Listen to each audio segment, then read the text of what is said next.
Bon matin. Donc, ce matin, je vais vous présenter une série comme ça.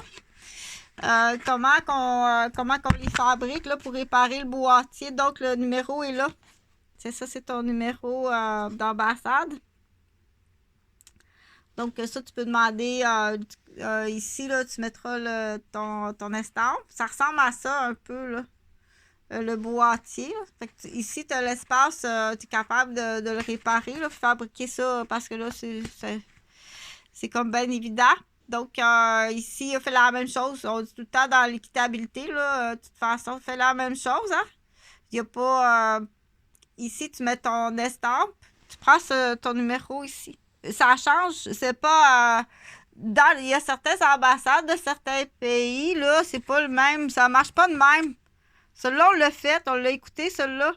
Le suivant, c'est un autre numéro. C'est pas comme moi, que tu saches pas, c'est pas mon problème, là. Tu l'as jamais vu? Que tu le saches pas, c'est pas mon problème. OK? Donc, le numéro, il change à chaque grade.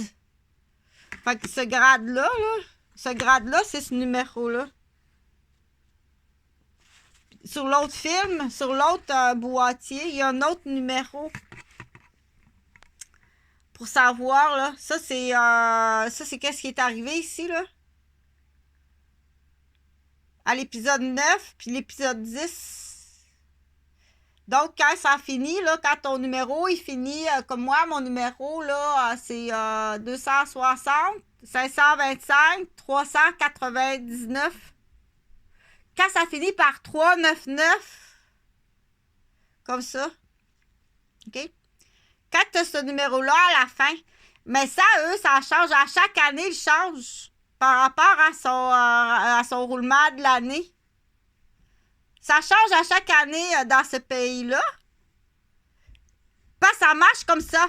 Moi, ici au Canada, mon numéro d'assurance sociale, il ne change pas, c'est tout le temps le même. Mais dans ce pays-là, à chaque année, selon le rendement, le roulement de ton année, les 3 derniers chiffres, ils changent, là. Celui-là, ça ne sera pas le même l'année prochaine, là. Les 3 derniers chiffres, l'année prochaine, là, ça ne sera plus 572. Selon ce que tu as fait dans l'année, tes études, ton temps de travail, tes études personnelles, tes études, peu importe, là, il va tout calculer.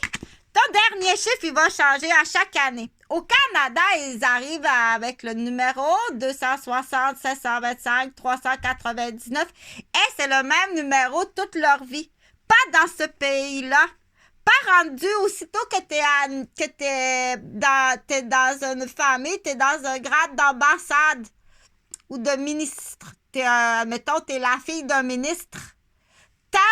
Dès ta naissance, ton numéro d'assurance sociale, ça, ils appellent ça comme ça ici au Canada. Mais dans certains pays, si t'es la fille d'un ministre, tes 3 derniers chiffres indiquent que t'es la fille d'un ministre. À partir de l'âge majoritaire, là, tes 3 derniers chiffres, ils changent à chaque année selon ce que tu as fait. Donc, en partant là, quand t'es rendu que t'as les chiffres, là, ça veut dire qu'elle est déléguée ou elle est ambassadeur. T'as tes chiffres, là. Regarde tes chiffres, là. Quand t'es rendu à ces chiffres-là, vérifie tes chiffres. Ils vont les changer sur tes papiers. Ça veut dire, là, automatiquement, c'est la fille d'un ministre. Automatiquement, quand tes chiffres ici, tes derniers chiffres vont changer, là. Vérifie tes chiffres. Il va t'envoyer tes chiffres, là. Tu vas te faire ça. Comme ça. Ça veut dire que tu as des droits d'ambassade. Ici, là, comme ça. Voyons, il est où l'autre? Donc, comme ça. Tu vois? Moi, en tant que Canadien, que t'es pas au courant comment ça fonctionne, ça, c'est pas mon problème. Allez!